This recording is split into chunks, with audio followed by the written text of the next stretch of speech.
As dawn broke in Jakarta last Thursday, those close to the president and his family already knew that later that morning, Suharto would resign.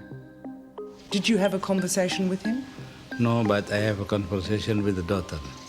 She said at the time that he will step down the next morning, that is this morning. Just before 9 a.m, the students who'd taken over Indonesia's National Parliament building clustered around the television. They had sworn to continue this occupation until Suharto was gone. They knew that the president would shortly be addressing the nation, but maybe it was just another cabinet reshuffle. The atmosphere was buzzing with rumours and anticipation that this might be the end of the leader they feared and despised. But no one was prepared to believe that Suharto was gone until the words finally fell from his lips. I have decided to declare that I cease being the President of the Republic of Indonesia.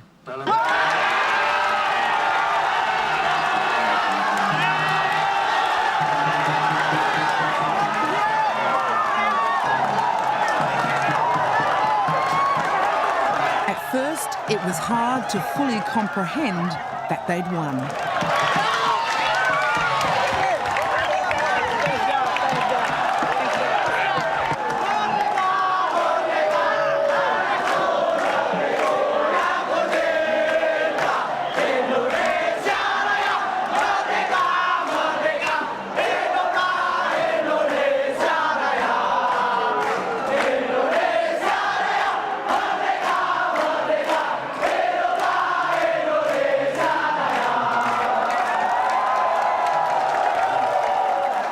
I have to take off my hat to the students for taking up such a very meaningful role for the country's future.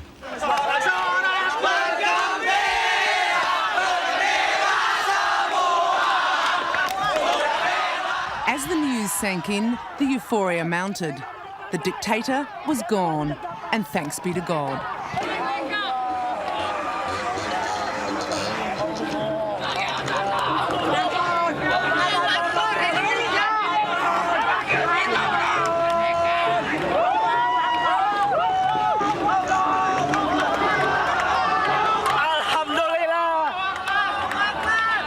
Man. Allahu Akbar! Goodbye, go to hell!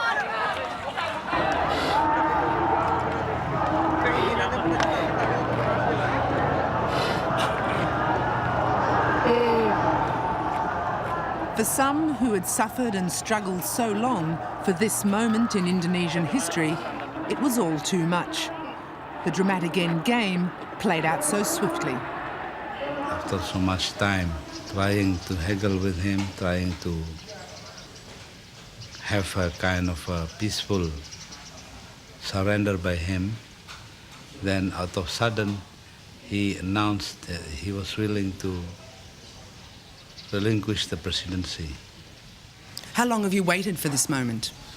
Oh, many, many years.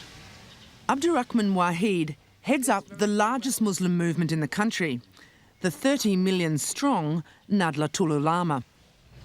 The moment when the 6 students were killed at Trisakti University, was that the moment when President Suharto's days were numbered? Yes, if we look from hindsight, yes. It triggered the whole movement. It doesn't say that there was no movement before that.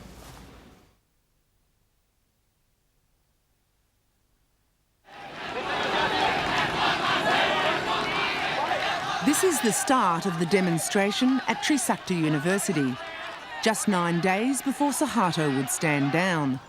The president and the armed forces still believed that the tried and true practices of brutally suppressing dissent could keep him in power. But someone somewhere high up badly miscalculated how to treat this protest. Let's not always blame the foot soldiers, you know. They may have been committing wrong acts, But it's the It's the top people in the armed forces who bear responsibility. It's the top people that need to also be accountable for this.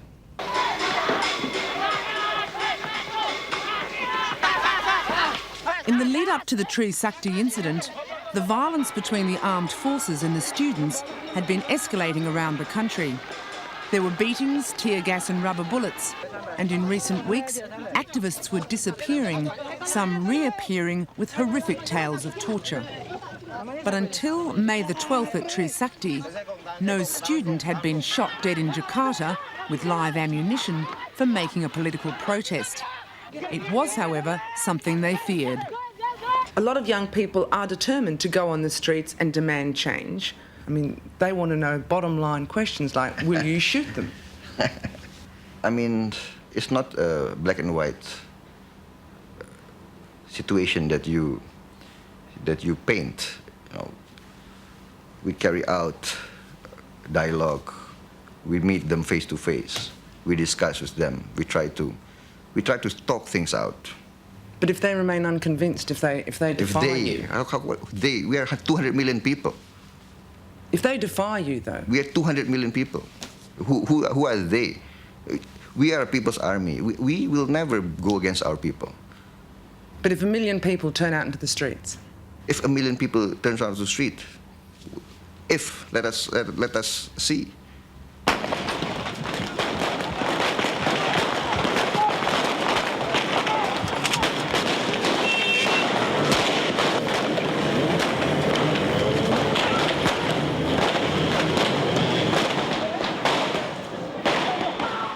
Young men were shot dead with live ammunition, some picked off by snipers as they ran back into the university grounds.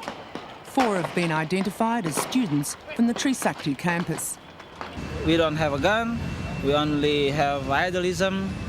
We want a better change in this country, we want a reformation, and I don't know what's wrong with that. And military shoot us with their bullet.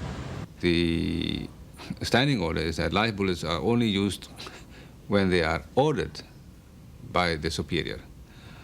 So the armed forces will just have to look into it. Where did they go wrong? The chief of the armed forces, General Wiranto, went on television promising a judicial inquiry into how the killings happened. But the justice system in Indonesia is so discredited that this move failed to calm the mounting outrage at the killings. If you are talking about judiciary is the most, not only the most weakest institutions, but the most corrupt institutions. There's what we call here mafia court, yeah? Mafia court? Mafia court, yeah? Where everything can be bought, yeah? Everything can be arranged. And one former justice at the Supreme Court gave an interview in one of our media saying that over 50% of Indonesian judges are corrupt. And you can imagine what kind of judiciary we have under that circumstances. There's no hope for justice unless you have wealth and power.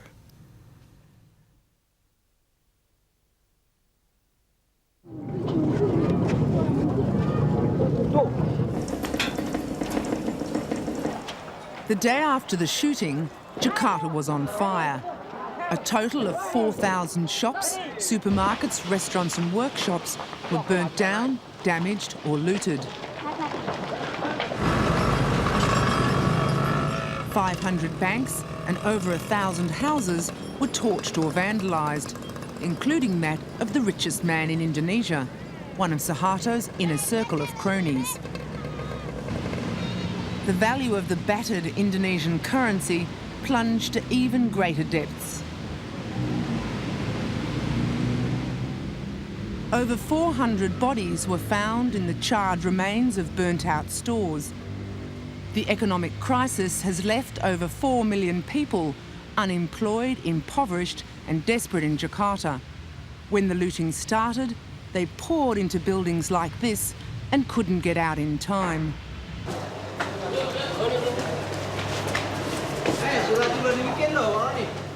Only half of the bodies taken here to this university hospital could be identified by the families looking for their relatives. Annie Hasubuan is a doctor at the hospital. Some of them died because, you know, they went into the supermarket and want to take everything, and the supermarket get burned and they are trapped inside and they cannot go out and they died. But why they want to get into the supermarket and take food and everything? Because they have nothing. They want it because, you know, so many people in Indonesia too poor and they have nothing. So, but Suharto says nothing about that until now. And I think many people feel that Suharto is responsible for what is happening.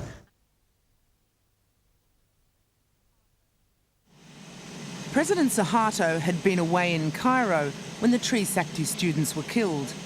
3 days later he returned. There was no word of regret for their deaths. He'd issued an ambiguous statement that if he were no longer trusted, that he'd lead the country from behind, and promised to enact political reform. But it was very quickly made very clear that this was no offer to resign. Over the weekend, the students were gathering strength and support. Of course we'll keep on fighting. We have started a long time ago, and why we have to stop now? Is there a compromise? Can you accept a reform here if President Suharto stays in power? Does he President Suharto is not a part of solution, he's a part of problem. So Rama Pratama is one of the leaders of the student movement. He's a political science student at the University of Indonesia. It would be wrong to say the student movement does not have its factions and even its petty jealousies among leadership figures. But it's nevertheless remarkable for the unity they've maintained in the crisis. Part of the reason for this is that they've deliberately kept their stated goal simple and agreed: the immediate replacement of President Suharto with a leader committed to a program of political reform. Whoever the various factions may prefer as an alternative president, their leaders are disciplined enough to keep it to themselves. Who do you want to be president of Indonesia? We don't care with that. We are not a political parties. We have no agenda, political agenda. Our bargain is a system. Whoever will be the leader, if they do this system, we will support them.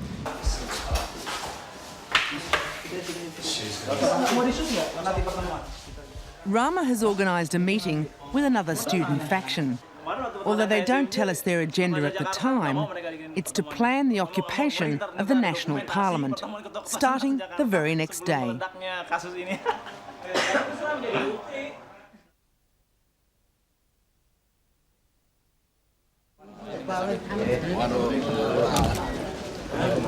Monday morning, 10 a.m.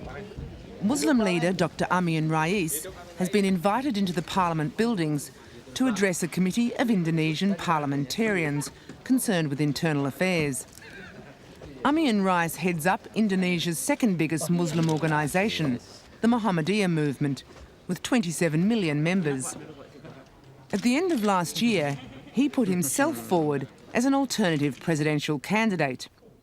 As the economic and political crisis has deepened, Rais has emerged as one of Suharto's most outspoken critics. Suharto, he says, pointing disparagingly to the president's portrait, has to stand down. The sooner the better.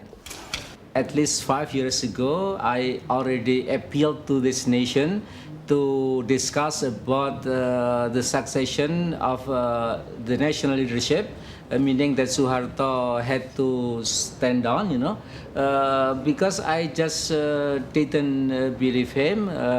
He was a crook as a leader. He was even a hypocrite, if I may say so. I'm very sorry to say something very blunt about my leader.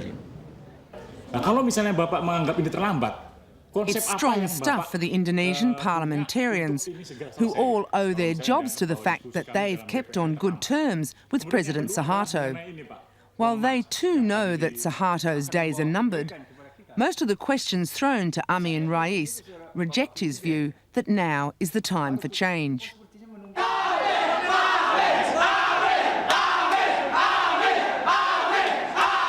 But even as they debate the issue, right outside the committee room, the students have begun their planned occupation of the Parliament ground and buildings.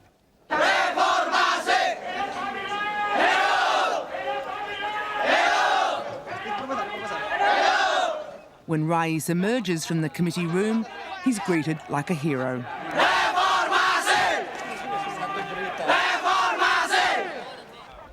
Although the military initially positioned themselves as a barrier between the students and the Parliament building, there's no attempt to stop the students flooding into the grounds and the corridors of power.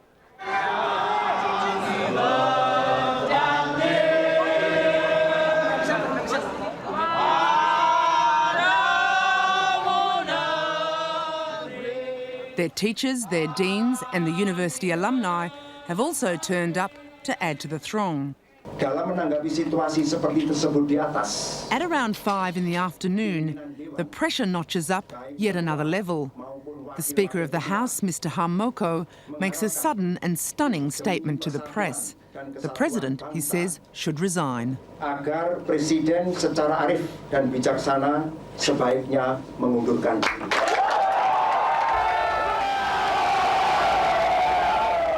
Harmoko is also the chairman of Suharto's own creation, the ruling Golkar party. And I was hugely surprised at Harmoko's courage to do that. How isolated is the president now? Very, very isolated. It's quite a dramatic turn. And this happened only within, hours? So something more important must have happened.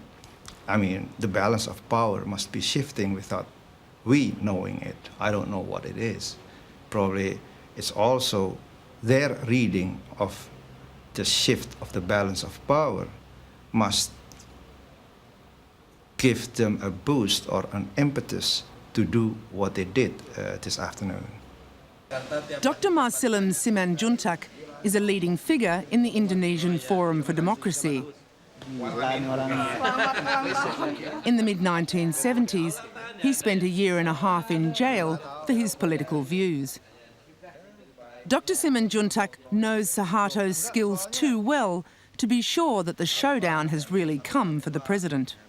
I don't want to be too early to say that this is a showdown. Why it's not a showdown yet? Because we have not yet feel or we have not yet seen the strike back of Suharto. We haven't seen yet, considering what he has behind him, we haven't seen yet his response to what is done to him these days. Do you expect one, a strike back? Yes.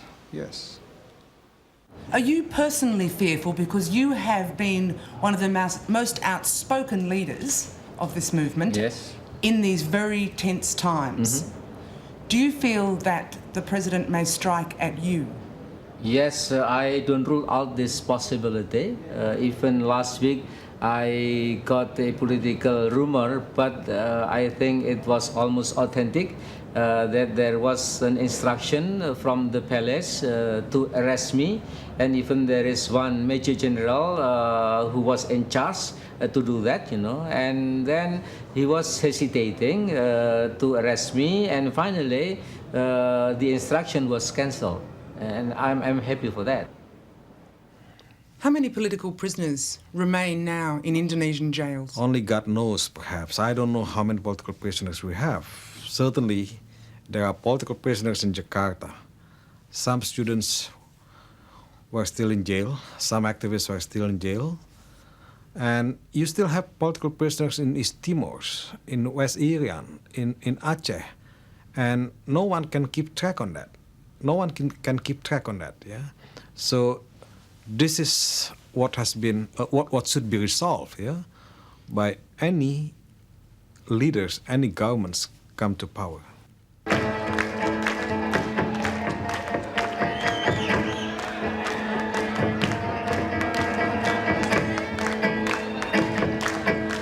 On Monday night, the students at Trisakti University are holding a memorial service.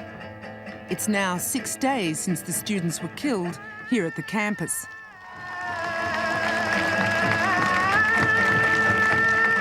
Although it's a sombre occasion, the students are buoyed by the news of Harmoko's call for the president to resign.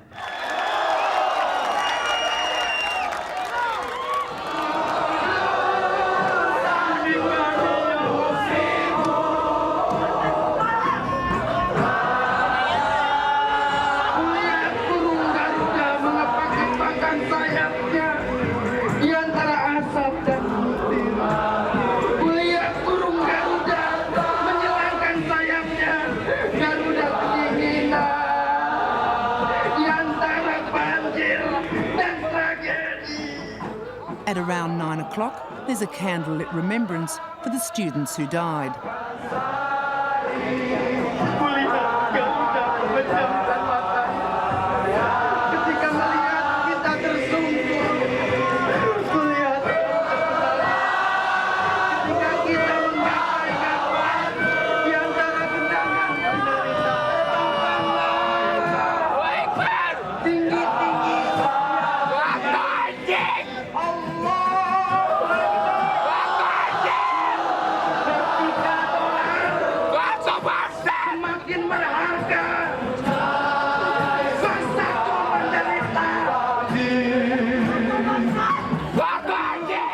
The students are unaware that as they grieve, some of their leaders have seen on the news that the Chief of the Armed Forces has denounced the Speaker Harmoko's call for the President to resign as unconstitutional. General Wiranto has also warned the students not to go ahead with a rally planned for 2 days' time. People might get hurt. The student leaders decide that it would be dangerous and irresponsible to tell this crowd what the army has said. Better to let them find out in the morning. We have over 1,000 massive here, over 1,000 students here. Just because of the shooting of the army on the 12th May, all the people become very angry, all the students very angry. So if we give this statement to the students directly right now, in this moment, I do not know what they will do. We are not afraid of their madness. Maybe they're going mad. I don't know about that. But what we are afraid, we do not want any bloody tragedy happen again in this campus. That's for sure. That's why we will not announce this statement right now. We'll announce it tomorrow. Will you still go ahead with the march on Wednesday? We will. We will do that. Even if our blood came to the last blood, till our last blood, we'll still struggling. We don't afraid of anything.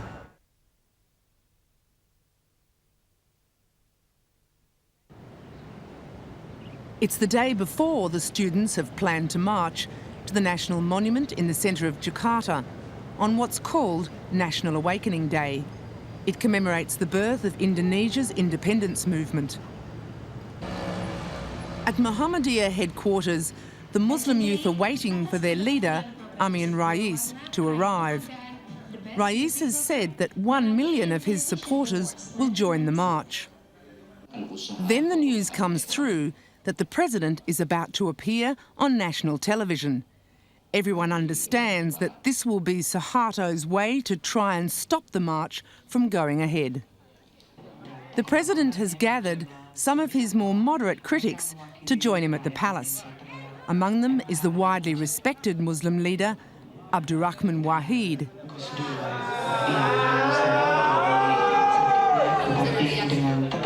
Wahid's preparedness to deal with Suharto has lost him the support of these more radical Muslim youth. Just as everyone expects to hear what Suharto has to offer, the president takes his guests behind closed doors.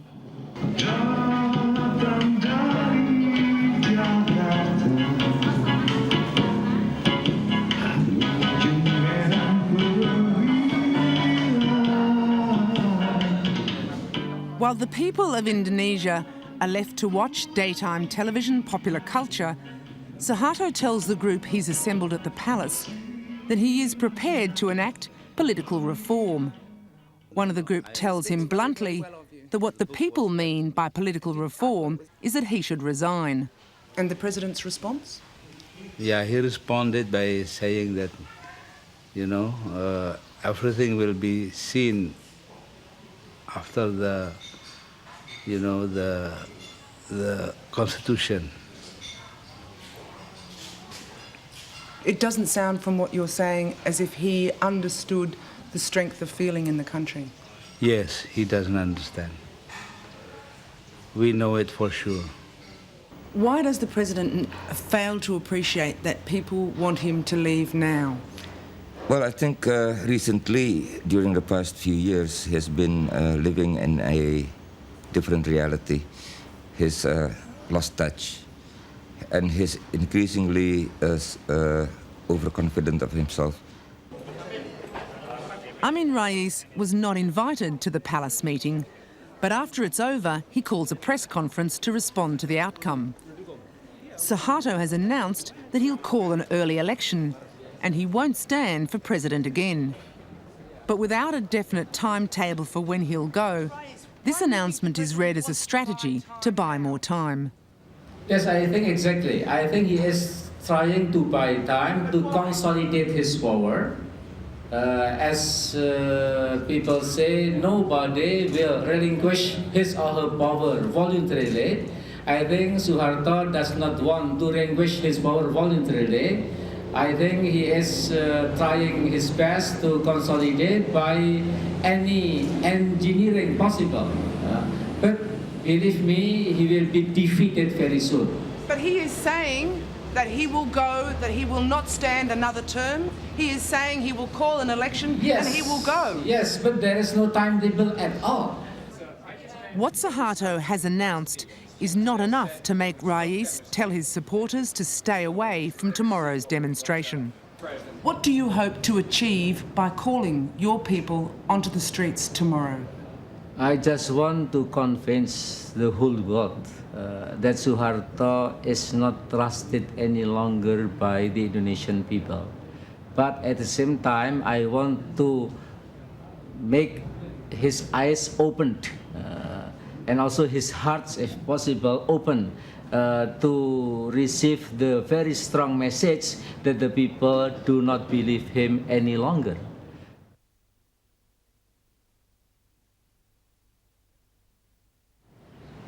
Early the next morning, the streets of central Jakarta are eerily deserted. The only people standing around are soldiers. The roads leading to the National Monument are blocked by barricades and guarded by heavily armed troops and tanks. At 6 a.m, Amin Rais broadcast a message on television telling his supporters to stay at home. He feared another Tiananmen Square. Yesterday evening, somebody told me, who happened to be an army general, that he doesn't care at all if Tiananmen accident,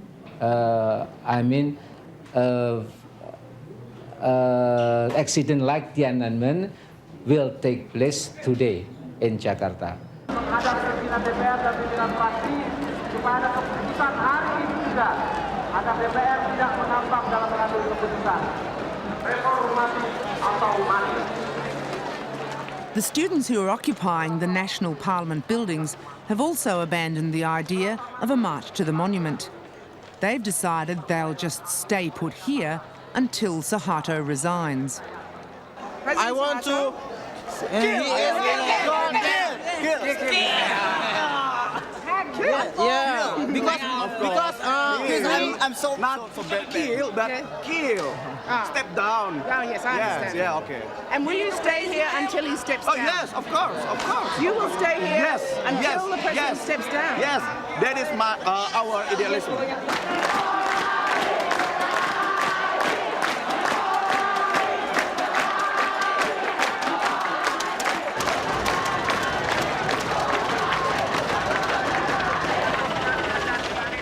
Throughout the morning, thousands more students arrive.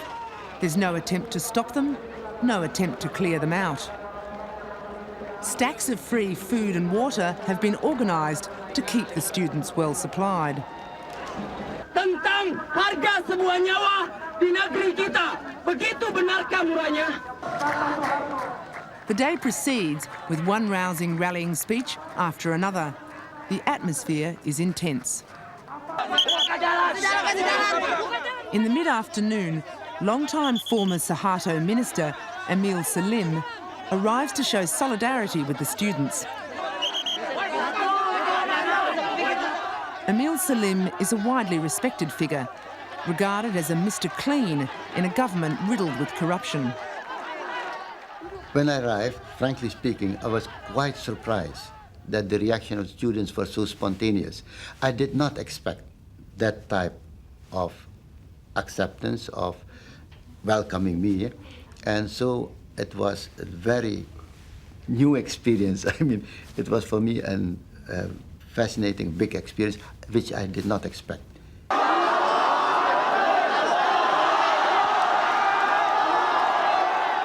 The whole experience of meeting the students makes Emil Salim realise that ideas like holding new elections in 6 months' time are a dangerous joke. The president has to be persuaded to resign immediately. I sense a sense of urgency. It must be done in days, in even hours. So after that meeting, I went to see top minister, and I told him, this must be conveyed to the president that it's not a matter of days anymore, it's a matter of hours. So please, if there is no bloodshed, if we can prevent them bloodshed, but then the president must take initiative. And this is our notion. Please take the initiative of stepping down voluntary. Otherwise, there will be a big bloodshed. And the strategy was to... Marzuki Darusman is also a former Member of Parliament, and in the late afternoon he joined the lobbying effort. The strategy was to try to get in touch with some of the ministers holding economic portfolios, but also what we call conscience portfolios. For example, the Justice Minister, the Religious Minister, and the Environment Minister, so that if they could be asked and to be convinced to resign, it could create that precipitating factor, and which then could effect a change in the overall political balance. And you succeeded in getting 14 ministers to offer their resignation by last night? Well, there was more than we expected. It was more than we expected, because we started with 1 or 2 ministers.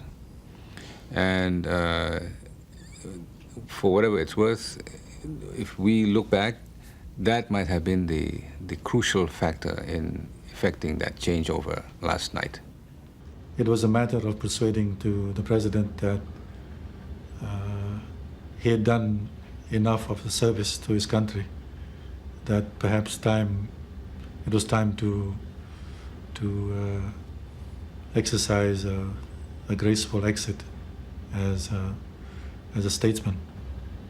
They submitted a letter together, a joint letter, which was received by the president around about 8 o'clock.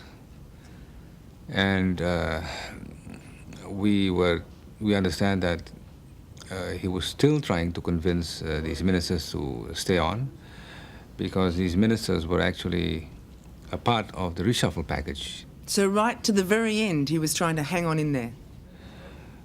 Yes, it would seem to be the case, yes. On this, the last night before Suharto resigns, there are rumours that the hardliners in the military are trying to provoke an incident in the Parliament building as a last-ditch attempt to keep Suharto in power. Because the hardliners were looking for a crackdown?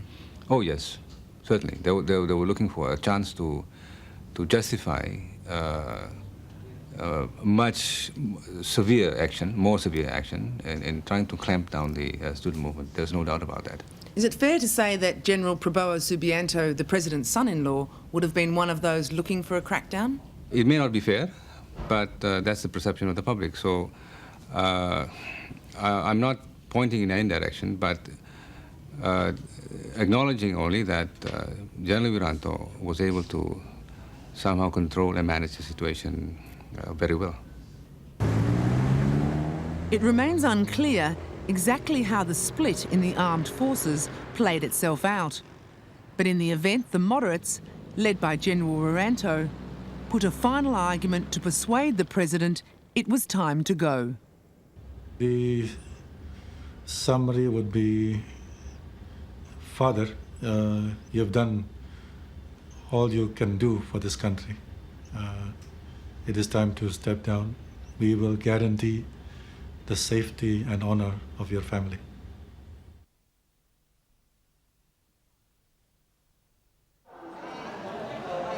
At midnight, while the students sleep another night in the Parliament building, President Suharto's oldest daughter, Tutut, phones Abdurrahman Wahid. She tells him her father has decided to resign. She said at the time that he will step down the next morning, that is this morning, and that the reason is because there is enough big number of the members of parliament will try to desert him. Just after 9 the following morning, President Suharto is history.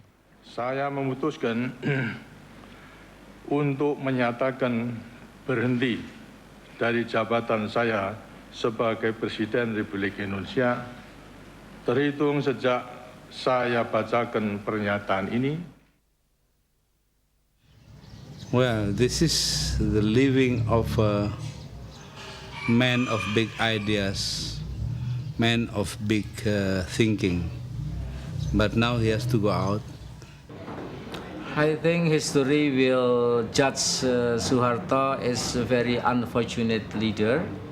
He had been given chance by his people to develop his country, and then he has a very bad end, and then he will be remembered by history as a nepotistic leader, as a corrupt leader. For all his faults, for all the problems that he had with his family, the business associates, and the difficulties he had in handling the various sycophants in and outside governments throughout the past 25 years, on balance, he is a great man. I admire his tactical genius, I admire his grace under pressure, and I admire his ability to think clearly in times of stress. And I regret very much that a lot of these abilities has been lost during the past 5 years, perhaps because he's been there too long. Will you have any memories of Suharto about qualities of his that you admire? Well, you come again 6 months from now and I'll tell you what I admire about him. Not now. It's more correct to look this not as an end of era, but a beginning of a different era. A beginning of a different era where people feel confident in coming out criticizing, and people feeling confident in stating their views openly. We don't want a military leader again because we want a democratization process happen in this country.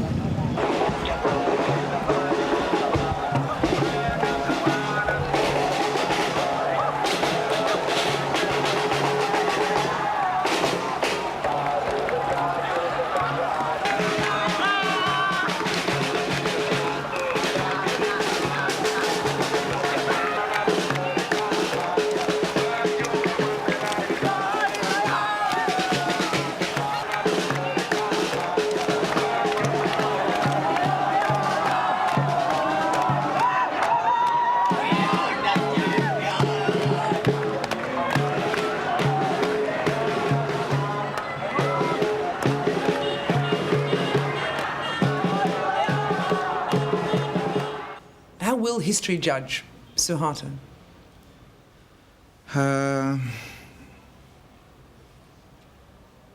history as written by whom?